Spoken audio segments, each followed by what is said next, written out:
first of all say thank you so much for joining us today and for the very first webinar that I'm going to be offering over the coming weeks, talking about how we're going to navigate business unusual, because right now there's really not a lot of business as usual going on. And if you're like me, you're dealing with a lot of clients that have uncertainty going on in their lives and in their business.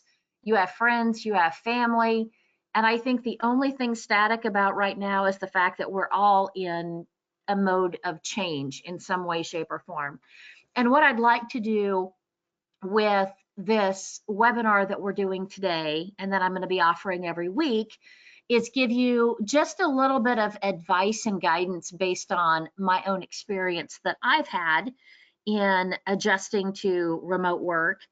And this is actually something that I started down this path in 2006.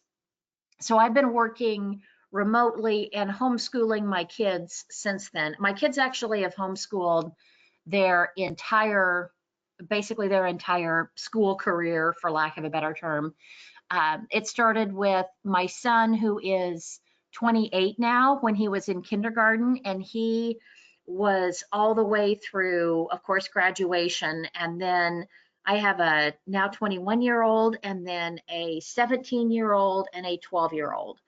So right now, my youngest is in 8th grade, and I have a junior in high school that are homeschooling. And then the other two, of course, graduated and on doing their thing. So a lot of what we're dealing with right now, it's interesting. And my husband works out of our house. We've got a side hustle business that we raise warm blood horses for the hunter jumper and dressage industry. So I have that multiple priority thing going on. I have family that lives with me. My parents live with us. And there's just a lot that sometimes gets complicated, and there's parts of it that are a tremendous blessing. And that's that's one thing that I've definitely recognized throughout this entire journey, is that you just have to recognize that we're all in different places. And you can either there are some folks who look at what I'm doing and they say, how on earth do you manage to homeschool your kids?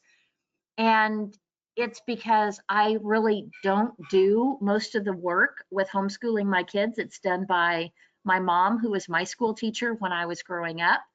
And she manages the day-to-day activities. And then I get to come in and play principal. I'm the disciplinarian, as well as the voice of encouragement if somebody gets stuck.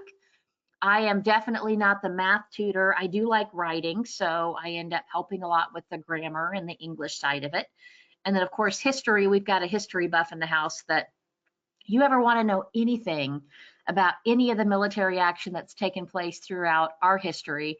And he actually is fascinated by German as well. So we've got just all kinds of interesting insight available in our house. And, my dad went to MIT, so he definitely has that math thing down. So I've learned that it definitely does take a village, and I lean heavily on those around me in order to make it all work. So with that, I'm going to dive in, because I want to talk first about just a little bit about your paradigms that you may have around remote work. And before I do this, I want to share just a really quick story that is kind of funny. It's when I first started homeschooling and working at home, and it was 2006. And there was a family in our church, and the mom's name is Angie, and her daughters were my daughter's best friends. She had two, one of them that was 1 year older than mine and one that was 1 year younger than mine. And we all started kind of doing some homeschool activities together, and she moved on to a farm.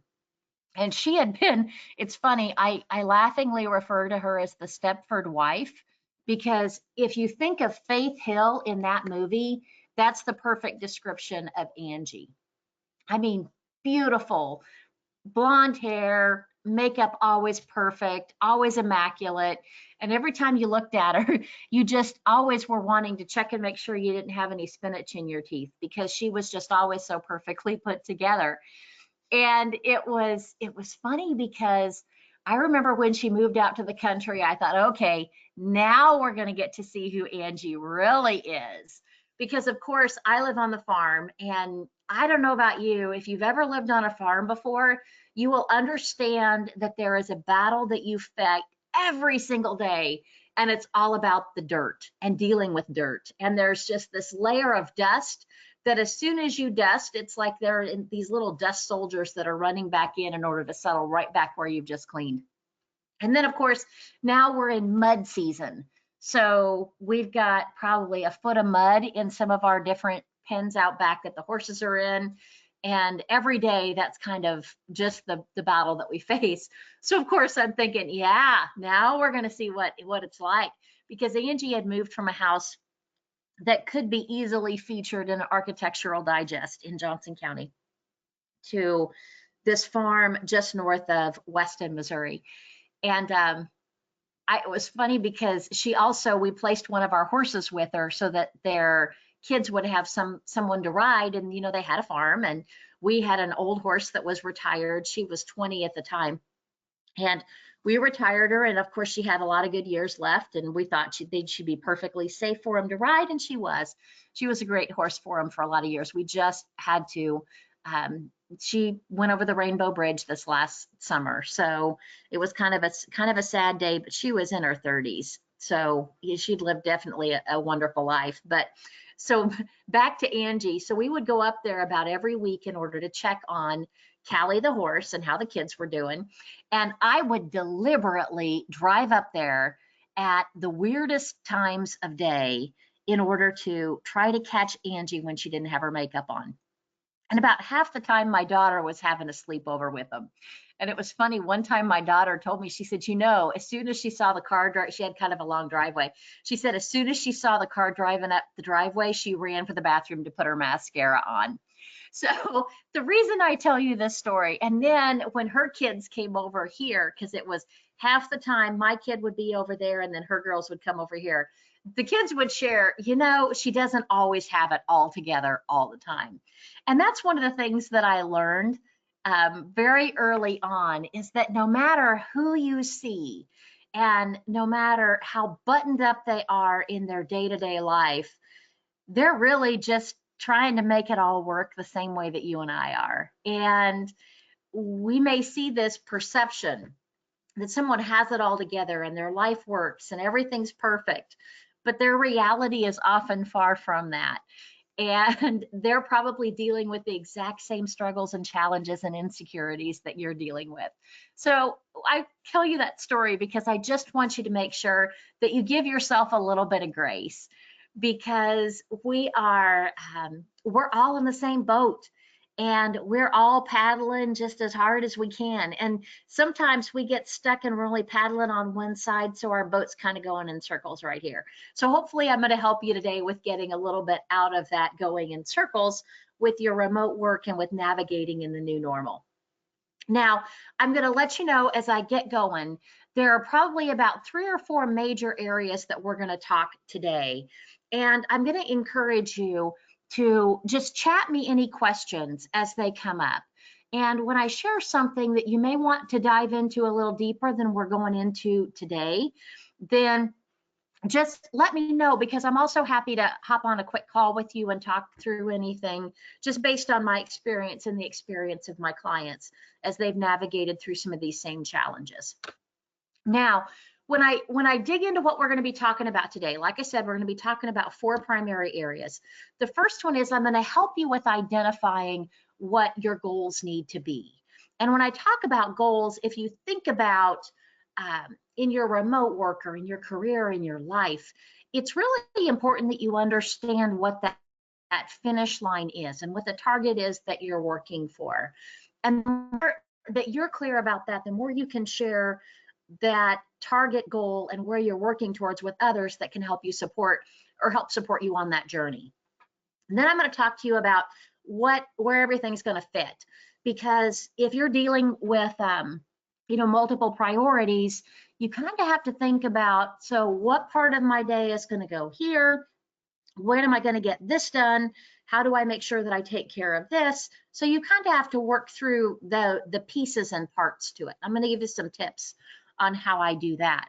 And then, of course, I'm going to be talking about managing your day so that you can actually make that schedule work, because sometimes that's a little bit tough. And then I will spend a little bit of time talking just about managing kids and dealing with homeschool stuff, because some of you may have that, some of you may not. Now, first thing that I want to do is just talk a little bit about the goals, and recognize that when you're thinking about setting goals, some of the biggest challenges that we have in either working remotely or in our career is we just have this task list or to-do list. And when you have that to-do list, that keeps you focusing on just what's in front of you right now. So the way that I like to put it is, if you think about an example that I just think is really, really cool. So visualize this. There's this great big snowy field, and there are these two Boy Scouts on the side of this snowy field, and the scout leader that's with them out on their daily hike, they're having this conversation about, I've got this task I want you to do, because he wanted to help people, or help his scouts recognize more effective ways that they could live their life. So he said, all right, what I want you to do is I want you to make your way across this field, and I want you to go in the straightest path possible. So the first scout starts out and he looks across the field, and it's kind of a big field, but he wants to get it right. So he watches his feet, and he puts one foot directly in front of the other, and he makes his way across the field. Second little boy watches first little boy's path and how long it's taking him. And he's also, it's a snowy field, so he can see where he's been. And he looks at that and he decides he's going to take a little bit of a different approach. So he looks across the field, picks a tree in the fence line, and then walks straight across the field to the fence line. Thinking about that picture, which boy had the more direct route, and which one had the straightest path, and which one put the least effort into making that journey? It was the second one. He's the one that kind of had it together, and he got there a lot faster, and it was a lot more direct, and it was a lot less effort than the first little boy. But yet, what we often do with managing our day is we focus on looking at our feet, and we're taking baby steps instead of looking across the field and focusing on the direction that we're going. So what I want to talk to you today is identifying those trees on the fence line that are over there that you're working towards. And then make sure that the tasks that you're doing are going to align with accomplishing that goal. I'll tell you, one of the big nuggets that I'm going to help you recognize is that about 50% of the tasks and activity that you do every day don't need to be done. And there's a lot of stuff that we can delegate and ignore. If you think about your day and you just focused on doing nothing but the most important tasks and the most important activities, and you let all the trivial stuff go away, it would take you a lot less time and you'd accomplish a lot more. And that's one of the things that I want to help you recognize today, is what are those tasks that you need to be doing. And we're going to be talking about to-do lists, but to-do lists within reason, because we kind of mess up on this quite a bit when we do start to create our to-do list. And I'm going to share with you again a couple resources that are tasks that you can do each day that are going to make sure that you're moving towards those goals. Okay, so that's what we're going to talk about today. Now, let's dig into how we're going to do it. Now, if you think about your life, the challenge I think that a lot of us face is we're always focusing on our either career, we're focusing on our business, and then we end up, we're worried about finance, we're worried about making sure that if you're in business development, it's always, are you making your numbers? Is all of this producing the result financially that you're looking for? And we only end up getting about 25% of our life that we figure out. So what I'd like for you to do as an exercise, hopefully you've got a pen and paper close by, because what I'd like for you to do real quick is take a look at this balance wheel that's here. And then I want you to Draw this great big circle, divide it into 8 segments, and then what you're going to do is I want you to look at each area of your life. So look at your career, look at financially, where are you? Look at family and those family relationships. Look at your health and fitness and how do you feel about that? Do you have fun? Do you focus on making sure that you carve out time for recreation? Do you carve out time for your friendships? Personal development, what about your growth? And then spiritual, making sure that you're focusing on the universe and not just your part of it. And so if you think about each one of these areas, now what I want you to do is I want you to grade yourself. So 0 is, man, I am not happy at all. And 10, it's as good as it gets. So I want you to take just a few minutes, draw the circle, and then plot where you're at. So like right here, let's use this line as career, and this line as finance, and this line as family, and health right here, and fun right here, so, and so on and so forth as you go around. So take just a minute and think about each one of these areas.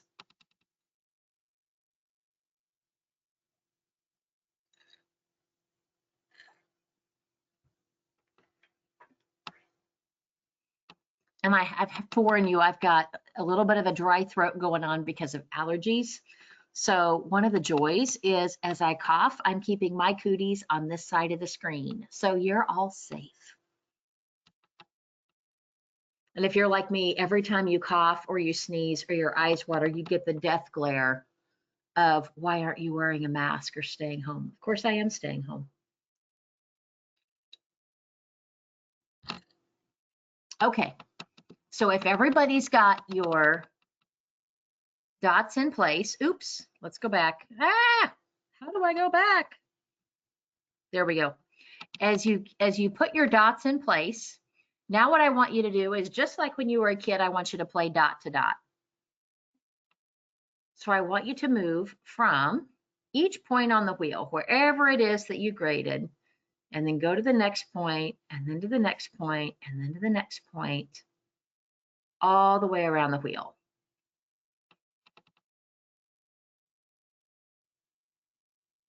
Okay, now as you've done that, and you're looking at your wheel of life, my question for you is how bumpy is your ride? So take just a minute and chat real quick to me where you're at. Is your ride pretty bumpy? Or are you at a 10 all the way around?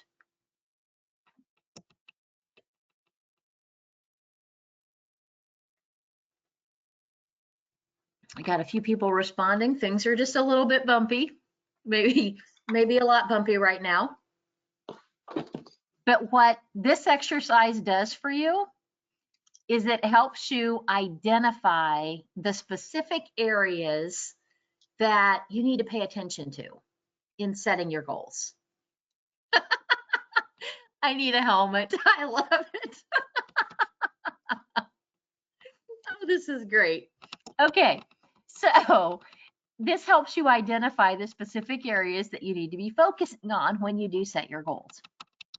And a really good book that I absolutely love is called The Power of Focus, and it's by Jack Canfield, Mark Victor Hansen, and Les Hewitt. And some of these names may sound familiar to you if you are fans of the Chicken Soup for the Soul series, because those are great. They're great authors that have done just a really marvelous job of giving actionable advice that makes you feel good. And they wrote this book that is so incredible. And you can get it on Amazon. It's really old. It's probably going to cost you 99 cents plus shipping. You may want to buy 2 or 3 copies, because I'll tell you, every one of them that I bought, I dog-eared and it fell apart within a matter of probably months because of how often I got into it. But it's just a really good book. And that's where I pulled this exercise from.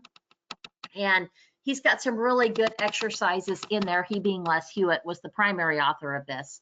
And he's just got some great stuff in there. So that's one of the resources that I recommend to help you with just getting clarity around all of these areas, because you need to focus on each one of them. And now, talking about engaging with family, what's really important is that as you're doing this exercise, you involve your kids and you involve your spouse.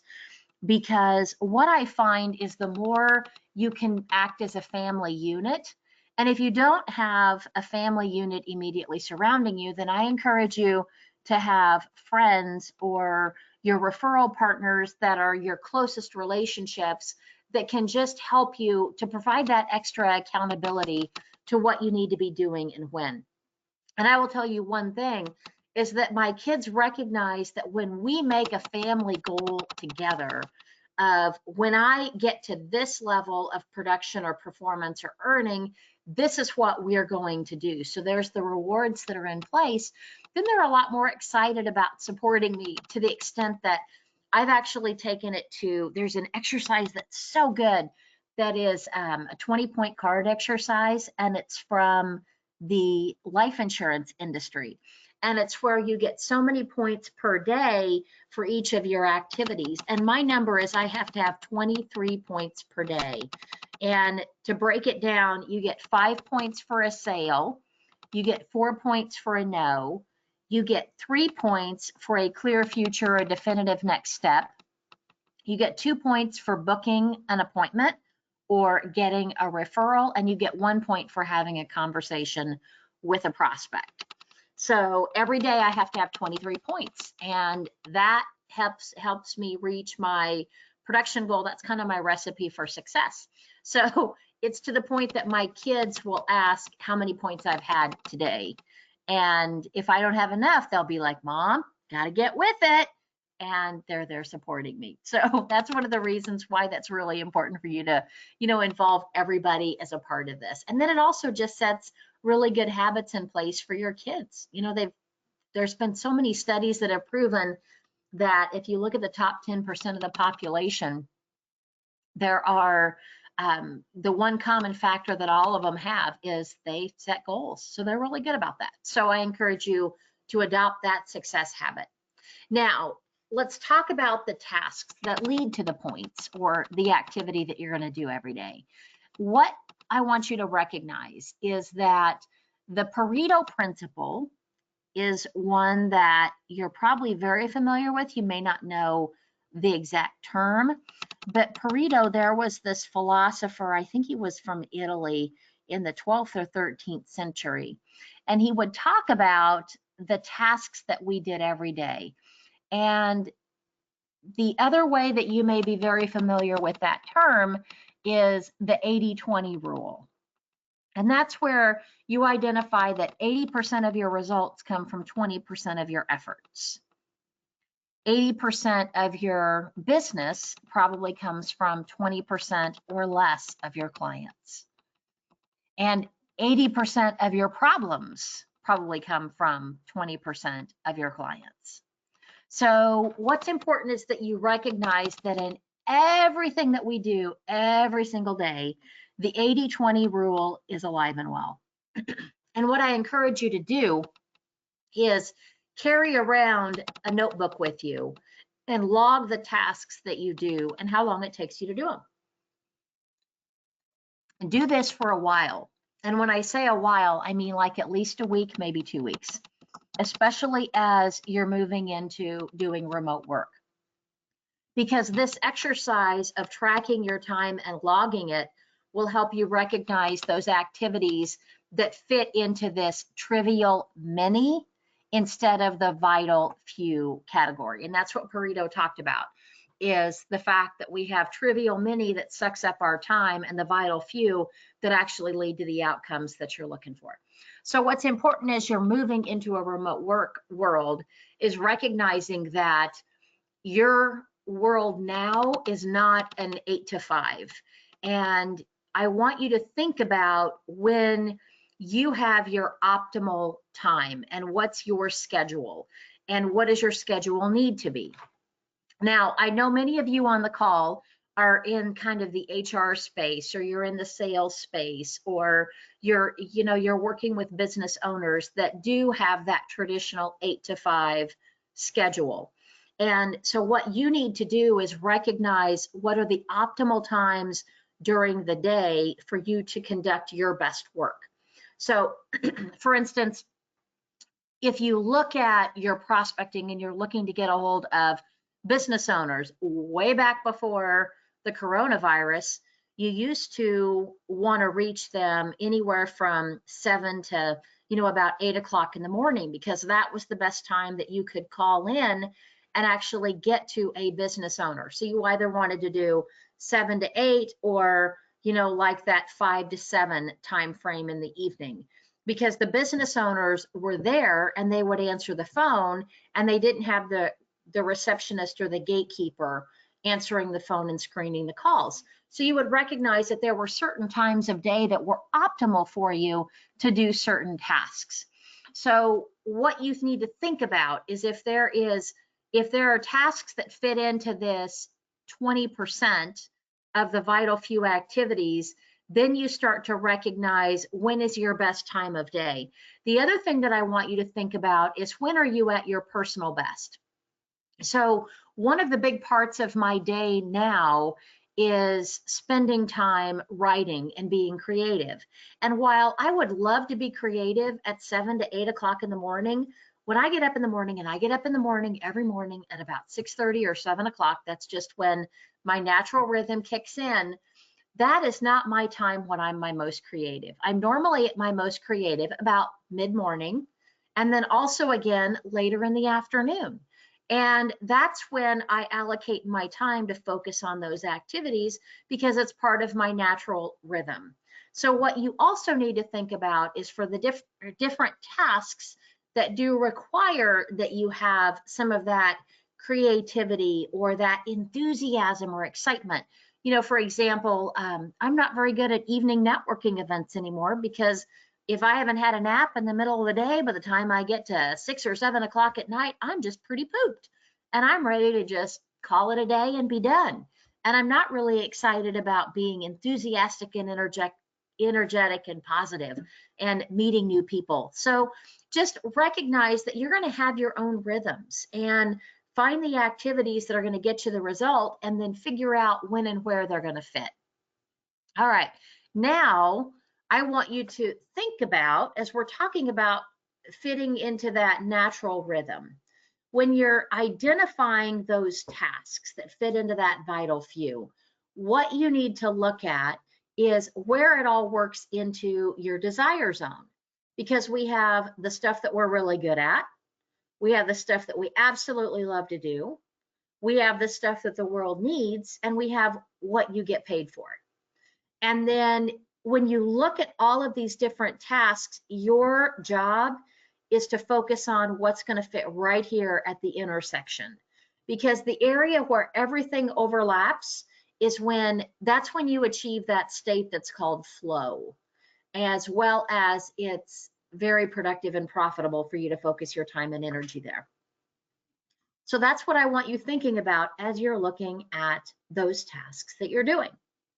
Okay, now we're going to start digging into some of the meat, because what I want you to be thinking about as you identify what your goals are, and you know what your tasks are that you need to be doing, and you know the order that you need to be doing them, then what I want you to do is create what your model week will look like.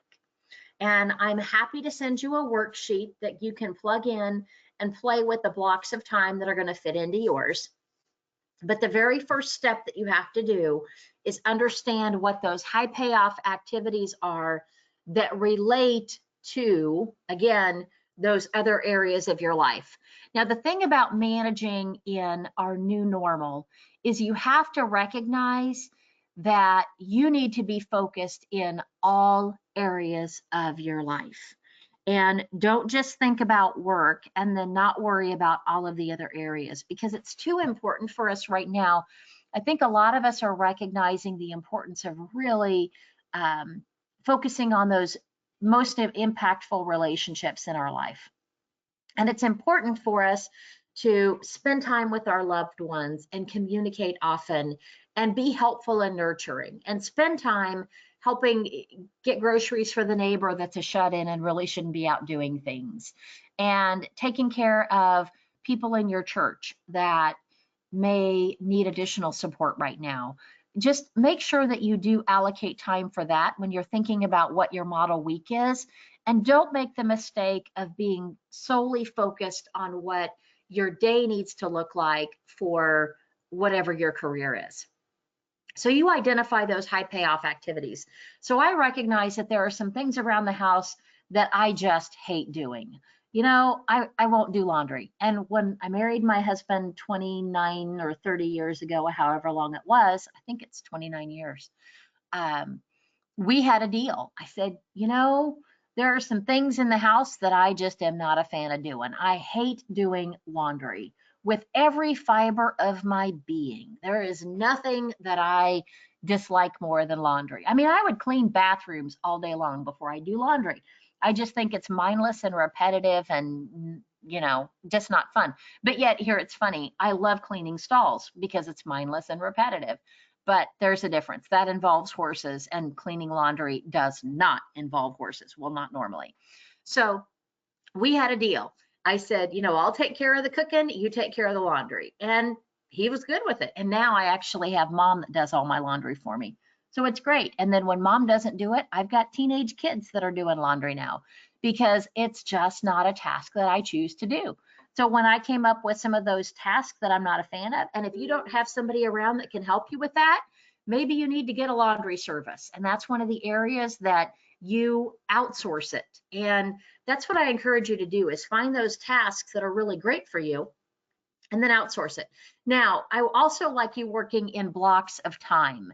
And when I say blocks of time, what you recognize is that if you can do all of your work together, you know, it's like my Friday mornings are when I'm going to be doing this podcast, and when I will be also offering my check-in calls. Like I do a coaching call at 8:30, from 8:30 to 9:30 for at least the duration of all this chaos and turmoil that we've got with all of my clients, where I'm here just to help serve them and keep them enthusiastic and moving forward with their activities that they need to be doing.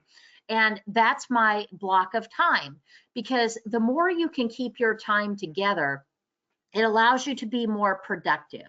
So when you're going to be doing writing and creative work, segment your time based on grouping tasks around writing and creative work. This also works really well if you have a schedule that involves things like prospecting and client meetings. So you group all of your, like I do all of my client meetings. Tuesday is my client day. So I schedule my training sessions on Tuesday. I schedule my client catch-up meetings on Tuesday mornings. That's when I'm touching base with my most important client relationships. In the afternoon is when I check in on dormant relationships. So I blocked all these tasks, and that's Tuesday. And then Wednesday and Thursday are my prospecting days.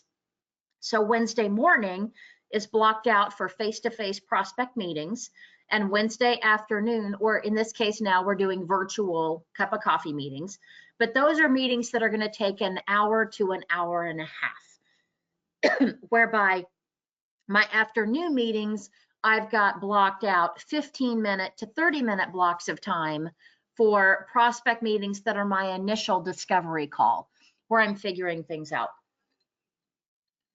And then Friday morning, again, it's my time to focus on activities like this, where I'm serving and providing content, distributing content. And then my Friday afternoons are when I focus on kids. That's when we do field trips. That's when we do fun stuff together. And that's kind of where that social interaction and enrichment time fits into my world. So, and then Monday is Administrivia Day. That's when I'm focusing on my business and any marketing initiatives or tasks. That's when my communication takes place with my virtual assistant. So, I mean, everything that I've done though is I've recognized that I have to have my theme for the day.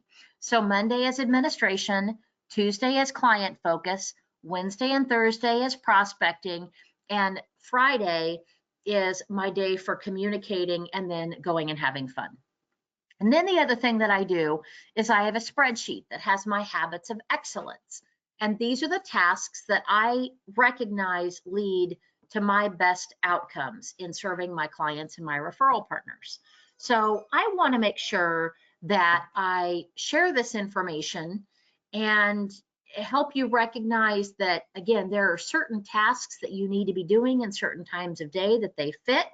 And then the more you can build your schedule around that and be purposeful and intentional with that, the better your outcome will be. And to that end, I love for you to use different tools like color coding your calendar. That way you can see at a glance where you're focusing your time. So for instance, my client service time fits into blue, and my prospecting time fits into, it's all green, and then referral partners, those are gold, because green and gold is, you know, it leads to money, kind of in my mind. And then purple is administration, and then I'm trying to think through my other colors that I have. Red is marketing. So like right now, this is a marketing activity that I'm doing. My pep talk that I do fits into client service. So whenever I look at my schedule every week, I need to make sure that I see a variety of colors. And if I see something that's missing, I know that that's an easy area that I need to focus on and make sure I fill in activities. Okay. So, oh, and there, I see I even wrote it all down for you so that you'll have the green is prospect meetings, gold is referral partner. Now, the other thing that you may want to do is you may want to think of the other colors that need to fit into the rest of your day. I have clients that when they're putting together their day, particularly if they're dealing with challenges around juggling kid activities and spouse activities and making sure that they've got date night and everything else allocated in there, you know, they do actually take it even farther, and they'll schedule out their entire day from when they wake up at 4:30 or 5 o'clock in the morning and log what it is that they're going to be doing all the way through when they go to bed at night. And that actually leads us to our very next point, which is making sure that you set aside time every day for planning. And I do this towards the end of the evening. And I have my major planning that I do during the week, and I tend to make time for this on the weekend. Like I said, I engage my kids in helping with figuring all this stuff out, just because they add a lot to the conversation and they help me think. And then that also helps them understand the work habits that they need to be building in order to be successful in their career and in their life. So I do encourage that conversation as well. And it's always great. My husband, like I said, works here with me as well, and he actually does my books and manages, he's kind of my CFO, as well as doing the horse business. So I make sure that I set a time when we do the planning, it's weekly with the group and the family, and then he spends time with me on Monday. And then I do focus every day on making sure that I'm lining up with the one major initiative that I'm working towards right now in whichever area of life that may happen to be. And then every day I block and set aside 3 to 5 tasks that are going to help advance me and move me towards that one major initiative that I'm working towards. Then I like to have my to-do list ready so that I've got it and I can check off my items. And there's something about having that to-do list and checking off items. Sometimes I feel like I almost manufacture items and write them down so I can check them off, just because it feels kind of good. And what's really important is that at the end of every day, you look at those accomplishments so you can just sit back and feel good about what it is that you've gotten done that day. Because I don't know about you, sometimes, especially right now, and I actually shared a quote earlier in the week with my newsletter that you may have seen, that talks about how sometimes it feels like decades happen in weeks. And it was by Vladimir Lenin is the quote. And that is such an appropriate comment for where we're at right now. Because I think these weeks, while the days are flying by in some cases, it seems like you're just losing track. Like somebody's been posting on Facebook every day what day it is. And the number of people who are chiming in with, oh, I lost a day, or I can't believe I forgot, or it's Friday already. because I think a lot of us are there right now. So it's really important that you do look at the end each and every day of what it is that you've accomplished and celebrate those victories.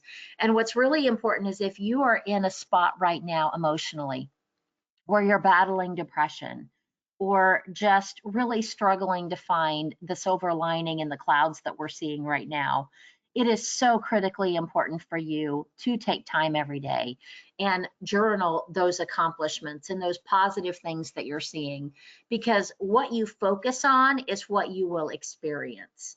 And I just can't emphasize that enough. All right, now let's dig into a little bit of beyond the planning. What I have found in terms of productivity is that when I have rituals at the beginning of the day, that really helps line up my head, what I'm thinking, and make sure that I'm excited about what it is that I'm doing. So make sure your head and your heart are in alignment. So review your tasks and your meetings and recognize what you need to do, but then do the hardest stuff first. So I schedule time. So I told you I'm not always at my most creative. I enjoy writing. There are some different things that I don't enjoy doing. And some of the things that I don't enjoy doing, like I'm not as excited about working out and exercising. And that's something that I will always put off. So if I'm not going to be on top of a horse, I make sure that I spend time in the morning and go for a walk or do something that I just don't get super excited about. I do recommend that you set aside time to focus on email, but don't leave your email open. And this has been a time management recommendation from just about every person that I've ever followed or studied that is a thought leader here. They recommend that you have a time in the morning and you have a time in the afternoon. And right now, with everything that's going on and how responsive we need to be to our clients, I do recommend that you may have a couple more times that you check in. Maybe you're checking in 3 or 4 times a day, but don't leave it open, because the problem is, like if I had it open right now, and I don't know if it would show up on the PowerPoint, but by this point, I would have probably had 15 or 20 emails that are pinging or showing up. And every time they show up, it interrupts your concentration or your train of thought. And I don't want you to have those unproductive moments. So the more you can block those distractions out of your day, because studies have proven that every time you get distracted from a task, it takes you 28 minutes to get back into the groove and be productive again. So when I'm talking about working remotely, and this is where I'm going to plug in the whole working with kids, it's important that you have time carved out during your day so that you can focus and be effective. And maybe you have to get up early in the morning and do work from 7 to 9. And that's when you're going to be working on those tasks, and you let the kids sleep in a little bit later. And recognize that your workday doesn't have to be bound with kids to that 7 to 3:30 time frame. Maybe you're going to homeschool in the afternoon, and recognize that the same things that I'm sharing with you about the fact that 80% of your tasks are probably trivial, and the same thing happens with kids and with their learning. So you're better off having 2 to 4 hours a day of focused time that they're getting something done than you are having them just sit in front of whatever laptop or whatever format your curriculum is and focus on it. So just give yourself, again, that grace around figuring out what you're going to do, when you're going to do it, and then only allocate the time necessary.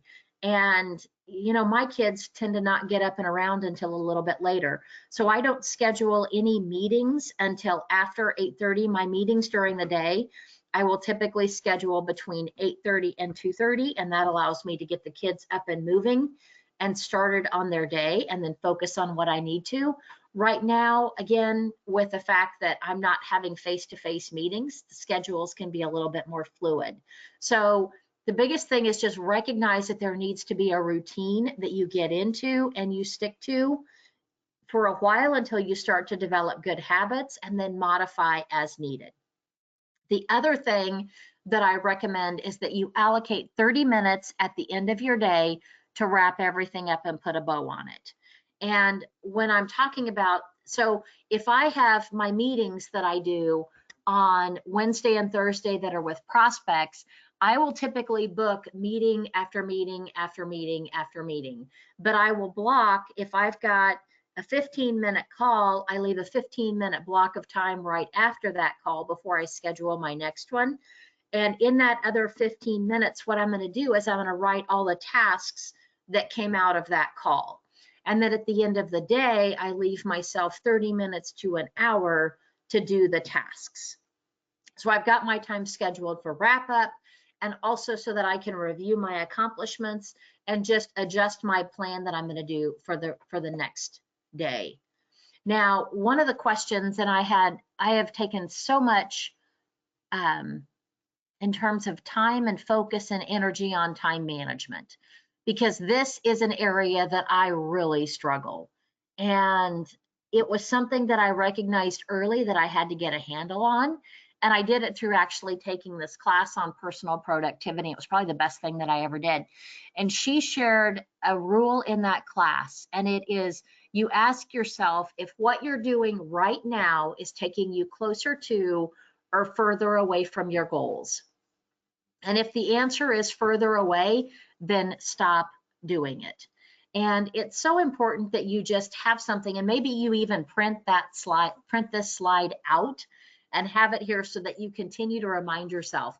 Because I kept basically the rule and a picture like this up in front of my computer every day.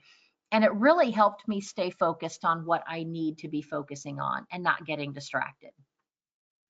Now, when we're talking about reviewing accomplishments at the end of every day, the suggestions that I have for you is make sure that you're journaling your achievements. And one of the things that I love doing is I love doing a family dinner and having my kids share with me what they've accomplished at the end of the day and what they're most proud of and what they're most excited about for their next day.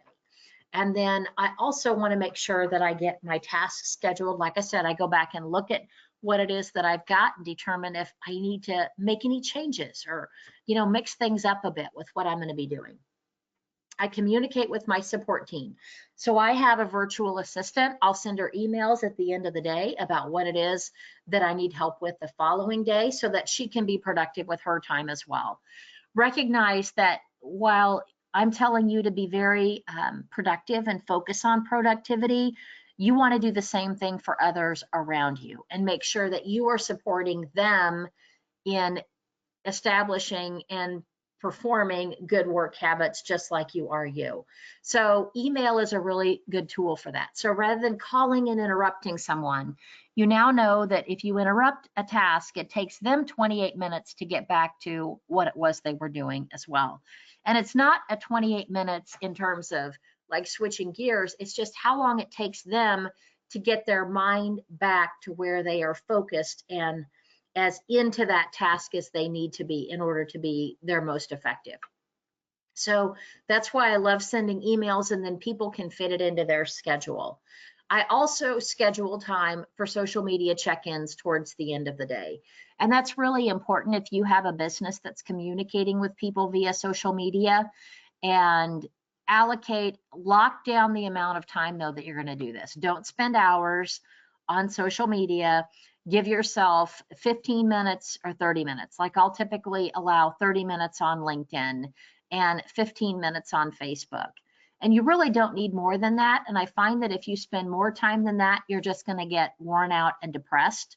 And it's going to create more anxiety than it does good feelings. The other thing that I recommend is that you disconnect.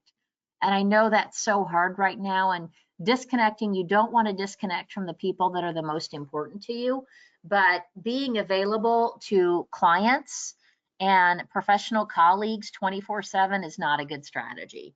And you're not going to be at your most focused, and you're not going to be at your best by doing so anyway. So those are just a few of the recommendations that I'm going to make for you. And what I'd love for you to do is spend time focusing on setting goals in all of your life areas. So you remember I told you that I was going to have a cat playing through? Well, right now she is on the floor right underneath my chair, and she keeps reaching up and snagging me with a claw, just tapping on me like, hello, you're supposed to be paying attention to me. So if you hear me yelp in just a few minutes, that's what it's all about. So I'd like for you to also print your balance wheel slide so that you can do your own wheel of life. And then, like I said, I've given you some ideas about time tracking. One thing you can do is Google time tracking worksheets, and you can find access to so many different things. I do recommend, if you do time tracking, don't do any don't do any less than 15-minute increments. I've got one client that did 5-minute increments, and I'm telling you, that was a whole lot of data to sift through. So 15 minutes is a good place to start, and it's not quite as cumbersome. And then create your model week. Like I said, I'm happy to share the worksheets with you in order to do that. There's also a really good blog post called The Model Week, and it was by Michael Hyatt. And I'm going to share his information with you. Also, he has a tool called the Full Focus Planner that is very cool. So that's another one that I recommend. And I'm not an affiliate of his. There's nothing here for me in terms of making a recommendation other than it's a helpful tool. So the other thing that I encourage you to think about are, what are your habits of excellence that you have with your prospecting or with your business development, and make sure that you're setting time aside for that. Create your checklist. I've got a video about the 20-point card if you'd like that, to kind of help stimulate some thought around that so that you can create your own points that you're going to have every day. I also suggest that you develop what your daily plan needs to look like and your end of day wrap up.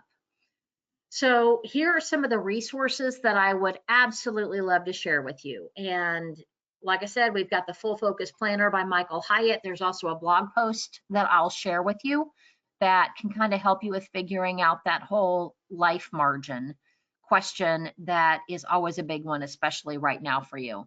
I love Think and Grow Rich by Napoleon Hill, just because he wrote the book that actually spawned the entire professional development and industry. And he was even before Carnegie. And he's just got some really good stuff about intentions and about where you're at in your head. And it's really important to make sure that your head and your heart are in alignment right now. A great book that I've just recently found is Finish by John Acuff. And this book is so good. He talks about giving yourself the gift of done. And again, wonderful book. And then I shared with you a little bit about the power of focus. And then the other book that's really cool is The One Thing by Jay Papasan. And these are just some really good resources that I found. I think Jay Papasan and John Acuff, they're available in an audio book. I know that The Power of Focus is not, and I don't think Napoleon Hill is either. But those are still great resources that I absolutely love. So what I'd love to do real quick, I know that I've kind of taken a bit of your time. We've only got a couple minutes before we'll be wrapping things up. Do you have any questions right now? I've given you a ton of information, lots of resources. I'm also happy to share the recording. I've been recording our conversation today, so I'm happy to share the recording link with you. But I'll just take a really quick minute, see if there's any questions.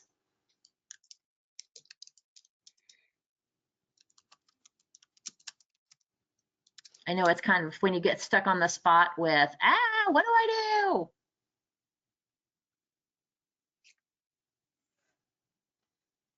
So, okay, I think one of my folks just sent me a what's the crawl option of this.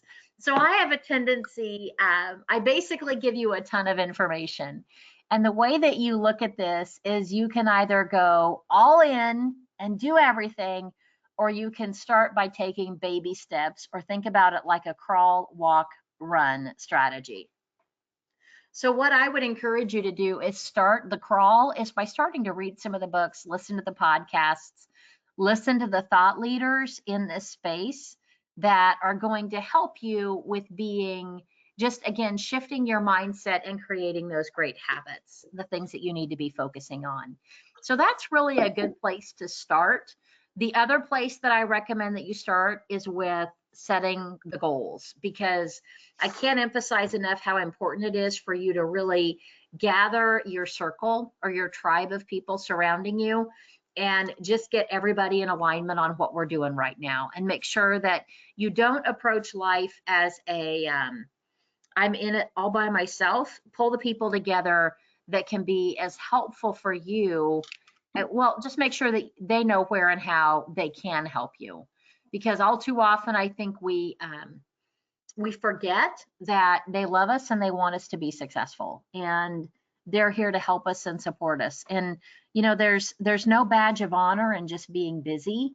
I recommend that you be smart with the activities that you're doing and only do those things that are the most important and that are going to lead to your success. So I've shared a ton of information. I'm hopeful that you've gotten some good insight out of our conversation this morning. And I know, like I said, I've shared a ton. And what I would also love is if there are other questions that you come up with as we wrap up, if you want to just email me, you can reach me at bfilbert@salesworks, SALEZ works.com. You can also message me through LinkedIn. I actually do pay attention to my LinkedIn messages. I check in on them every single week. So the other thing is, I'm going to ask that you, if you'd like and you found value in today's information, log back in. We're going to be doing this again next week. And every single week, I'm going to be focusing on tasks and things that people are having a hard time with and figuring out how to juggle. So we'll have another topic that'll hopefully be relevant to you next week.